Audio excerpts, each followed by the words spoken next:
Los defensores de Bakhmut están frenando la ofensiva del ejército ruso con un esfuerzo increíble, pero cada vez se habla más de si el ejército ucraniano tendrá que retirarse. En los últimos días, los rusos han estado promocionando activamente sus éxitos en el punto más caliente de la guerra. En efecto, han conseguido avanzar en el norte de la ciudad. Amenazan las últimas vías de aprovisionamiento de la guarnición. Por otro lado, el gobierno ucraniano y las Fuerzas Armadas aún no han dado ninguna orden de retirada, y el Ministerio de Defensa afirma que están enviando refuerzos. Yuri Sirotiuk, exmiembro de la Verjovna Rada por Svoboda y ahora soldado lanzagranadas de la Quinta Brigada de asalto separada de las Fuerzas Armadas ucranianas, explicó a BBC News Ucrania la situación de la defensa de la ciudad desde su posición en Bakhmut. Hay suministros. No podemos decir que la ciudad esté rodeada. BBC. ¿Cómo está la situación? ¿Ha empeorado o mejorado en los últimos días? Los rusos avanzan desde el norte. Hay muchos comentarios sobre un posible cerco. Yuri Sirotiuk. Soy un soldado lanzagranadas y veo el frente a través de las miras de mi lanzagranadas en la zona donde estoy. No siempre sé lo que ocurre en los flancos o en la calle vecina, por no hablar de toda la ciudad. Nuestra brigada ocupa la sección sur de la línea del frente de Bakhmut, el lugar llamado del Avión, en la entrada desde el pueblo de Ivanivske, donde el enemigo intentó cortar la carretera Kostiantynivka-Bakhmut. El enemigo ha estado avanzando en nuestra dirección durante las últimas semanas y ha ganado una seria ventaja. La última vez, anteayer, la conversación se grabó en la tarde del 1 de marzo, hubo una seria discordia durante todo el día, bombardeos de artillería y un ataque de infantería que se estancó. Luego hubo otro ataque de artillería. Ahora la situación en nuestra zona se ha estabilizado. Es decir, el flanco sur de Bakhmut está relativamente tranquilo, con bombardeos y ataques constantes, pero nosotros mantenemos nuestra posición. Desde hace una semana tenemos miedo de que salgan al plano y corten la carretera. Pero no han tomado nada, salvo algunas dachas, un barranco en el bosque y un cementerio en las afueras de la ciudad. Sé que la situación es más complicada en el este de la ciudad. Al otro lado del río Bakhmutka hay combates urbanos, el enemigo intenta llegar al río. La situación es difícil en la parte norte de la línea del frente, donde el enemigo capturó antes Soledar y Paraskoviyivka. El enemigo está presionando realmente desde allí, y la última carretera asfaltada hacia Kromovo y Chasiv Yar, que hasta hace poco era la ruta principal para el suministro de municiones y la rotación del personal, ya está bajo el fuego enemigo. Sin embargo, la carretera está oculta tras una colina, por lo que, aunque ha sido dañada por el granizo y la artillería, todavía es posible el transporte. Por lo tanto, no se puede decir que no se pueda llegar a la ciudad y que ésta esté rodeada. La situación es complicada. Las balas vuelan desde 3 lados. No siempre se entiende lo que pasa, pero la situación funciona. No es más difícil que en los últimos meses de la guerra. BBC. ¿Así que todavía es posible permanecer en la ciudad y seguir teniendo suministros? IAS, según mi valoración subjetiva, es posible permanecer en Bakhmut. Estamos trabajando con calma. Otro problema es que en estos momentos tenemos escasez de munición y hambre de proyectiles, y esto está afectando a la infantería. Con tal densidad de fuego y la proximidad del enemigo, hay heridos y conmocionados por los proyectiles. El tiempo ha hecho que mucha gente enferme. Algún tipo de virus está circulando. Pero creo que el enemigo, que avanza en el barro, y ahora el barro es increíble, se siente mucho peor. BBC. ¿A quién favorece más el barro? IS. A nosotros, por supuesto, hemos equipado bien nuestras posiciones en la ciudad. Los calefactores nos calientan los pies, nos sentimos normales. El enemigo corre y cae en el barro. Si la mitad de los nuestros tienen fiebre y tos, me imagino lo que pasa allí. Aquí aún podemos movernos por el asfalto. Hay sótanos, y es mucho más difícil para el enemigo. Por eso, mi impresión desde mi zona de la línea del frente y desde la reciente visita del comandante del grupo de tropas de Sirsky es que nadie se va a retirar. y no tiene sentido rendirse. Estamos sentados en una ciudad en nuestra sección de la línea del frente, mientras que el enemigo está sentado en el campo. Es difícil para mí decir lo que está sucediendo en el norte y el este. El fuego de armas ligeras es constante. Estamos experimentando una escasez de municiones. BBC. Usted habla de la escasez de municiones. ¿Se debe al corte de la última carretera asfaltada que atraviesa Kromove? IS. No tiene nada que ver con las carreteras. El abastecimiento es normal, conducimos con seguridad, pero de tal forma que el enemigo no nos vea, al anochecer. El transporte es bueno, hasta el punto de que nos dan comida caliente. Los heridos son sacados y rotados. Como es difícil quedarse sin rotaciones, se lleva a los soldados a los pueblos más cercanos para que al menos se laven. Pero hay una falta general de municiones, que se siente desde hace varios meses. Estamos trabajando con el lanzagranadas automático estadounidense MK-19, que es un análogo del AGS soviético, pero más potente.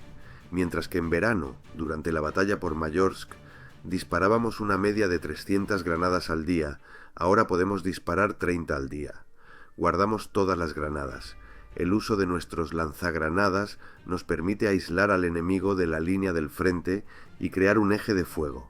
Si pudiéramos trabajar todo el tiempo, podríamos cubrir toda la línea del frente en 1,5 kilómetros y nadie levantaría la cabeza. Verás, incluso para un mortero, solo nos dan 5 rondas al día. Oímos que hay una batalla, que se necesita fuego de apoyo, pero no podemos hacerlo porque estamos ahorrando munición. Es ridículo que Prigozhin se queje de algo relacionado con la munición, teniendo una ventaja de 5-1 en artillería. BBC. ¿Es esta la proporción de su artillería ahora? IS. Sí, a su favor. Las armas de estilo soviético hace tiempo que se quedaron sin munición, y ahora hay una crisis con la munición de estilo occidental, en proyectiles de artillería, granadas, etc. No hay tales problemas con las armas ligeras. Las ametralladoras y todo lo demás funciona. Todo para el combate cuerpo a cuerpo está disponible. Pero el combate cuerpo a cuerpo es una gran amenaza para la infantería. Cuando la artillería y los morteros funcionan bien, el enemigo no tiene ninguna posibilidad. Es por el hambre de proyectiles que el enemigo puede empujar nuestras posiciones. Y no tiene nada que ver con las carreteras de acceso. BBC. ¿Cómo explica esto? ¿De dónde viene el hambre de proyectiles? IS. Creo que la cantidad de munición no es repuesta por nuestros socios, o hay problemas con la logística, porque en verano tuvimos un suministro ilimitado. Pero yo diría que los rumores sobre cortar todas las carreteras y rodearlas son fantasías del enemigo. BBC. El viceministro de Defensa, Hanna Malyar, dice que se están enviando poderosos refuerzos a Bakhmut. ¿Lo ve usted? ISTS. Hay otro problema con los refuerzos. Lo afrontamos en las batallas en las ciudades y en zonas difíciles de la línea del frente. Cuando hay muchas unidades diferentes, lo que importa no es el número, sino la motivación. Lo que importa es la presencia de unidades que estén dispuestas a mantener una batalla con armas pequeñas y no retirarse. La filosofía de nuestra unidad es que si perdemos una posición, un puesto de observación, tenemos que recuperarla. Por eso en el sur, donde la situación era difícil hace un mes y la carretera Kostiantynivka-Bakhmut fue la primera en ser atacada, ahora todo ha mejorado. Tenemos paracaidistas y soldados de Azov a nuestro lado, la situación se ha nivelado y nos sentimos cómodos. Cuando llegan nuevas unidades a estos lugares, hay dificultades y falta coordinación. Esto se convierte en el mayor problema. Entonces, el más mínimo pánico crea movimiento y retirada. Porque cuando te mantienes firme y la unidad vecina se retira, tú también tienes que retirarte para alinear la línea. Es mejor sentarse en una ciudad y defenderla que sentarse en un campo y embarrarse. BBC. Usted habla de combate cuerpo a cuerpo constante. ¿Quiénes son las principales fuerzas rusas en el otro bando? ¿Es el ejército regular, los movilizados o hay menos wagnerianos? IS. Rara vez tengo ocasión de hablar con ellos. En Soledar y en el norte de Bakhmut había sobre todo wagnerianos. Lo vimos en las intercepciones y en las tácticas estúpidas. Cuando una manada o horda corre hacia ti en campo abierto a través de un campo a 500 metros de distancia, corren y vemos que no tienen ninguna posibilidad. Los acribillamos con ametralladoras y lanzagranadas. Comprendimos que se trataba de prisioneros a los que llevábamos al matadero para revelar nuestras posiciones de tiro. Los acribillamos. Fue una guerra anormal, como en un campo de tiro, y solo entonces llegaron los expertos que trabajaron con competencia. Ahora, en el sur, vemos que no es la gente adecuada. Como podemos ver, las fuerzas armadas rusas y los movilizadores vienen de nuestra dirección sur. Los problemas de los recién movilizados son los mismos para ellos y para nosotros. Los soldados que no han estado bajo el fuego durante los 2 primeros meses no están muy preparados para el combate. Es raro que una persona sin experiencia pueda demostrar su valía. Hay que convertirlo en un trabajo. Si al principio tenía miedo cuando llegaba la primera mina, ahora, bueno, ha llegado una mina. Ya estás pensando en cómo matar al enemigo. Por eso los rusos tendrán más problemas a medida que aumente el número de movilizados. Pero a nosotros nos pasa lo mismo. BBC, ¿todavía es posible mantener Bakhmut? ¿No es mejor retirarse y ahorrar recursos humanos? IS, si soy un soldado y empiezo a pensar como un general, será un desastre. La decisión estratégica de mantener o no mantener Bakhmut debe tomarla la dirección. Para mí, entiendo que es mejor sentarse en la ciudad y defenderla, en lugar de sentarse en un campo y el barro. Los rusos necesitan un efecto propagandístico. Si toman la ciudad, aumentará su apetito. Así que yo no les daría tal regalo, porque cada pueblo ucraniano que toman es un regalo para ellos. Por otra parte, Bakhmut está situada en una llanura, no es la mejor para la defensa. Fortaleza Bakhmut es una comparación metafísica. No hay elevación, las alturas dominantes están detrás de la ciudad en nuestro lado. Allí se ha preparado una segunda línea de defensa seria con fortines de hormigón.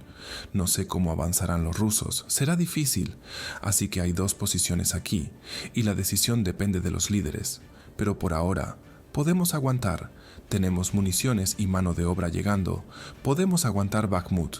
No veo ningún problema. Yo incluso mantendría Bakhmut, porque Putin tiene la maníaca idea de tomarlo.